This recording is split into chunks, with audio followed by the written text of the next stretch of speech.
L'honorable député de Berthier-Masquinongé. Merci beaucoup, Madame la Présidente. Ça fait plaisir d'intervenir sur le budget. Évidemment, vous allez comprendre rapidement que je vais vous parler d'agriculture. J'ai un certain pli de ce côté-là.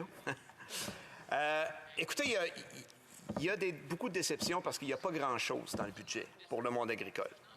On nous annonce des évidences, entre autres, des choses qui sont déjà en cours. Entre autres, on nous annonce qu'on va poursuivre les négociations pour le partenariat canadien pour l'agriculture qui sont actuellement en cours et qui sont bloquées parce qu'il y a certaines provinces de l'Ouest, entre autres, qui refusent l'amélioration du programme Agri-Stabilité. Nous, on a suggéré depuis longtemps, qui est la position de l'UPA au Québec d'ailleurs, que le fédéral aille de l'avant dans l'amélioration qu'il avait proposée, c'est-à-dire 80 % de la marge de référence comme indemnisation, avec les provinces qui sont prêtes à aller de l'avant. Je réitère cette proposition-là aujourd'hui. Je pense que c'est important qu'on améliore les performances de nos programmes d'assurance, parce que nos producteurs, ils nous nourrissent. Et ces programmes-là sont supposés d'assurer la stabilité de notre chaîne d'approvisionnement. On en parle beaucoup ces temps-ci. La chaîne d'approvisionnement, ça va pas bien, puis ainsi de suite. Mais on peut faire des choses qui vont être permanentes et efficaces tout le temps. Bien sûr, c'est moins le fun pour le parti au pouvoir parce qu'ils peuvent pas ponctuellement venir faire des annonces pour « Hey, je vais vous faire un cadeau, je vais vous faire tel programme, je vais vous faire tel programme », comme ils font actuellement en santé. Mon collègue de Mirabel vient d'en faire avec beaucoup d'éloquence la démonstration. Hein? C'est 28 milliards par année qu'on parle en santé qu'on a besoin. Là. Puis on nous annonce un 2 milliards, puis on nous demande d'être contents. Mais c'est un peu la même chose qu'ils font dans les programmes agricoles. Donc, qu'on agisse là-dessus rapidement. Ensuite, la grande déception aussi, c'est on nous annonce qu'on va faire une annonce qui va nous annoncer une prochaine annonce pour les compensations des producteurs sous gestion de l'offre dans l'accord de libre-échange avec les États-Unis et le Mexique. Madame la Présidente, je vais tenter de demeurer calme. Mais cibole, ça suffit. Ça suffit. Est-ce qu'on y croit à notre système de gestion de l'offre? Est-ce qu'on y croit à nos producteurs? Est-ce qu'on les respecte un minimum? Mais non, la réponse, Madame la Présidente, c'est non. On se vante dans le budget, encore grâce aux ententes internationales, le pays a accès à tous les autres pays du G7, mais ça a coûté quelque chose. Ça a coûté les parts de marché à nos producteurs qui sont organisés de façon efficace, qui protègent l'environnement au quotidien, qui contrôlent la quantité produite, le prix produit, qui nous donnent un produit d'une extrême grande qualité et qu'on méprise constamment. J'en ai mon casse, Madame la Présidente. Voilà ce que j'ai à vous dire aujourd'hui. Les compensations pour l'ACEUM, c'est pas quelque chose que nos producteurs devraient supplier d'avoir pendant 4-5 ans. Ils ont les genoux graffinés parce qu'ils se traînent dans la garnotte. On dirait que le gouvernement s'efforce de les garder polis. Ah oui, je vais vous le donner, je vais vous le donner. Mais je vais vous le donner. Bientôt, là, je vais vous le donner. Fait que là, restez sages, on va vous le donner. Ça suffit. On peut-tu régler le dossier? On peut-tu régler le dossier? S'il vous plaît. Ça, c'est une grande déception. Puis on le sait, les négociations sont faites, les montants sont établis, là. Allez, versez l'argent qu'on passe à l'autre appel. Au fil du temps, oui, je vais le dire. Au fil du temps, on néglige nos gens sous gestion de l'offre. Et moi, j'ai l'impression, Madame la Présidente, puis c'est pas la première fois que je le nomme ici en Chambre et je vais le renommer aujourd'hui, j'ai l'impression qu'on est devant un gouvernement qui agit de façon sournoise, en retirant graduellement des portions de marché à nos productions sous gestion de l'offre et en laissant couler le temps, en laissant rentrer la concurrence injuste qui vient de l'extérieur, qui va venir miner notre système, et en retardant les compensations pour nuire à ce système-là, pour faire en sorte qu'il disparaisse et que ce ne soit pas de leur faute. Moi, je leur dis, si jamais c'est votre intention de ne pas maintenir la gestion de l'offre, dites-le et assumez-le politiquement. Sinon, on a la solution au bloc. On va vous proposer encore une loi pour le protéger. Puis on va vous demander de verser les compensations tout de suite. Et je vais faire une parenthèse dans mon discours, Madame la Présidente, parce que j'ai beaucoup de gens qui me regardent avec un regard inquiet, pour vous annoncer que je vais partager mon temps avec ma très estimée députée de Shefford. Je le sais, je suis pas bien bon là-dedans, je le dis toujours au milieu du discours, mais je finis par le dire. L'autre grave, puis ça, c'est encore plus grave, Madame la Présidente. Bien, je me rends compte que je n'aurai pas le temps de vous dire 1/10 des choses que je vous aurais dit, comme d'habitude. La relève agricole.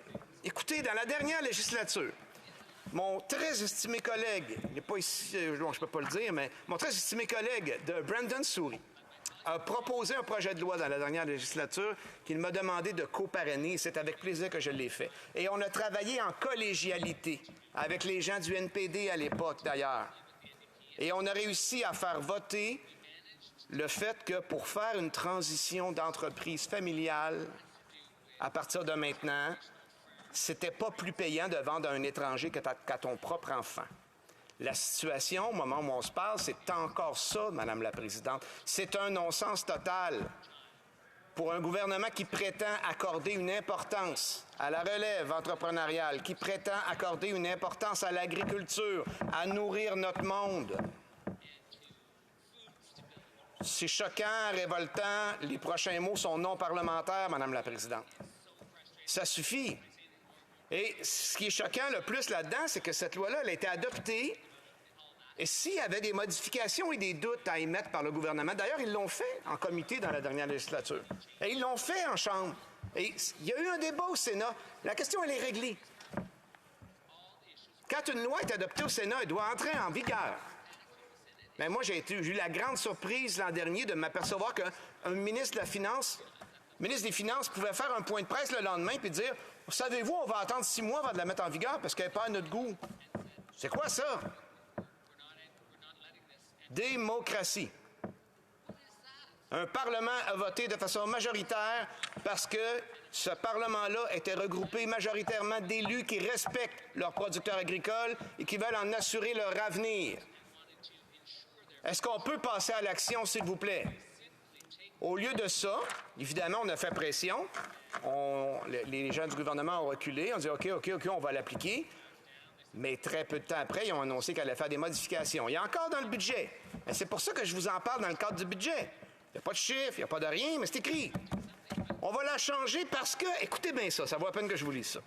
L'exception contenue dans le projet de loi pourrait permettre involontairement le dépouillement de surplus sans exiger la réalisation d'un réel transfert intergénérationnel d'entreprise.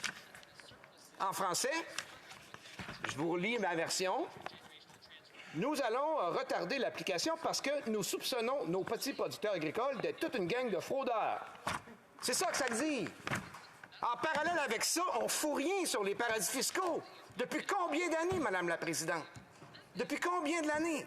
C'est estimé à au moins 7 milliards qu'est-ce qu'on perd à chaque année des paradis fiscaux dans des dizaines de pays.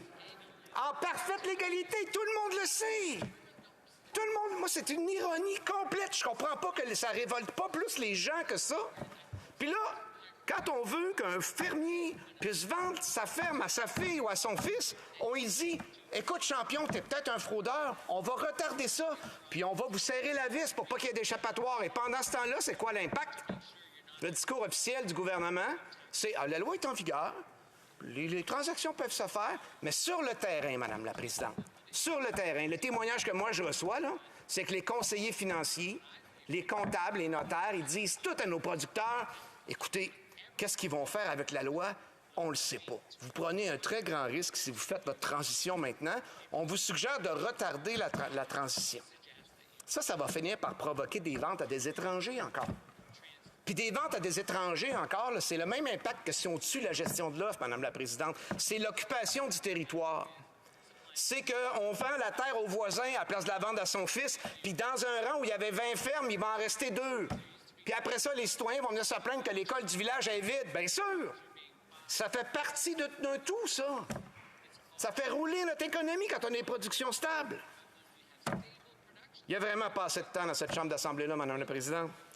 Dans mon dernier 30 secondes, je vais vous dire que le Bloc québécois a fait ce qu'il fait d'habitude, travaillé de façon constructive. Hier soir, on a voté sur un sous-amendement. Nous, on ne dit pas c'est tout pas bon, on vote contre, on vote contre. On dit c'est pas à notre goût, voici ce qu'on devrait mettre dedans. Et les gens ont voté contre dans cette chambre-là, Madame la Présidente. L'Alliance NPD libérale a refusé d'augmenter les pensions de vieillesse à partir de 65 ans.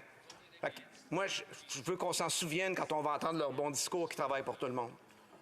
Merci, Madame la Présidente. Je vais attendre les questions avec impatience.